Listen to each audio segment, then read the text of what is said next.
जय गुरु माऊली. Vidarbha special रेसिपीमध्ये आज घरगुती चिवडा मसाला वापरून भाजक्या पोह्यांचा कुरकुरीत खमंग चिवडा करणार आहे. त्यासाठी अर्धा किलो भाजके पोहे कुरकुरीत आहेत, गाळून घेतले, त्यानंतर निवडून घेतले. कुरकुरीत असल्यामुळे भाजायची आवश्यकता नाही. हा चिवडा करण्यासाठी घरीच मसाला तयार करायचा आहे. घरच्या मसाल्याचा चिवडा करणार आहे. त्यासाठी 2 चमचे सोप, 3 चमचे धने, 1 चमचा जिरे, सोप, धने, जिरे न भाजता घेतलेले आहे. यामध्ये चवीनुसार मीठ, 1 चमचा मिरची पावडर, या लहान चमच्याने 1.5 चमचा हळद. हे मिक्सरमध्ये जाडसर बारीक फिरवून घेतलं. हे असं खूप जाड खूप बारीक नाही.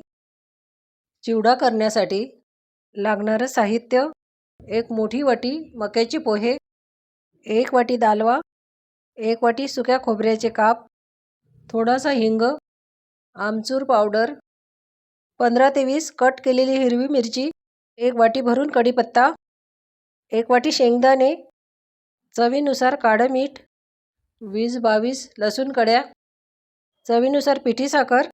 चिवडा साहित्य तळण्यासाठी तेल गरम होत आहे. मी फल्ली तेलात चिवडा करत आहे. कढईमध्ये 200 ml तेल गरम झाल्यावर सुरुवातीला शेंगदाणे कुरकुरीत होईपर्यंत तळायचे. तेल खूप जास्त कडकडीत गरम करायचं नाही. लो फ्लेमवरच शेंगदाणे तळायचे. छान आतपर्यंत तळले जातात. यानंतर सुक्या खोबऱ्याचे काप खूप लवकर तळल्या जातात. खूप जास्त रंग बदलू द्यायचा नाही. लो फ्लेमवरच तळायचं, यापेक्षा जास्त तळायचे नाही. मक्याचे पोहे मीडियम फ्लेमवर तळायचे. मस्त फुलले आहेत. याच पद्धतीने सर्व पोहे तळून झाले. दालवा आधीच भाजलेला असतो. 1 मिनिटच होऊ द्यायचा. लो फ्लेमवर हलकासा तळायचा. याचा रंग बदलू द्यायचा नाही. 1 वाटी कढीपत्ता धुवून पुसून कोरडा केलेला आहे. कुरकुरीत तळून घ्यायचा.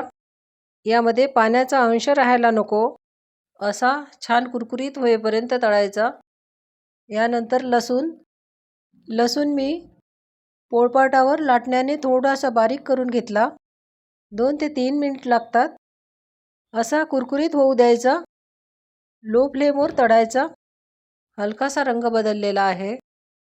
15 ते 20 हिरवी मिरची धुवून कोरडी करून घेतली. गॅसची फ्लेम बंद करायची. यामध्ये हिंग, तेल गरमच आहे. घरी तयार केलेला मसाला तेलामध्ये होऊ द्यायचा. मस्त खमंग सुवास येत आहे. मसाला भाजक्या पोह्यांवर टाकून घ्यायचा. कढईला लागलेला मसाला यामध्ये थोडे पोहे टाकून काढून घ्यायचा. हे तळलेलं साहित्य यामध्ये मिक्स करायचं.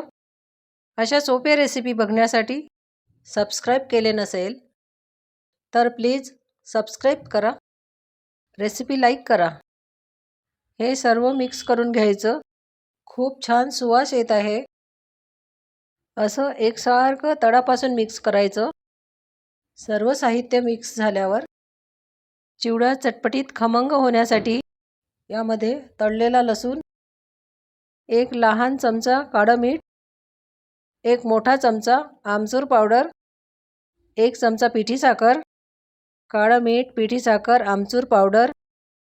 यामुळे चिवडा छान चटकदार चटपटीत चवीचा तयार होतो. या पद्धतीने करून बघा. रंग छान आलेला आहे. चटपटीत चटकदार भाजक्या पोह्यांचा चिवडा तयार आहे. करून बघा. पुन्हा भेटू अशीच छान रेसिपी घेऊन.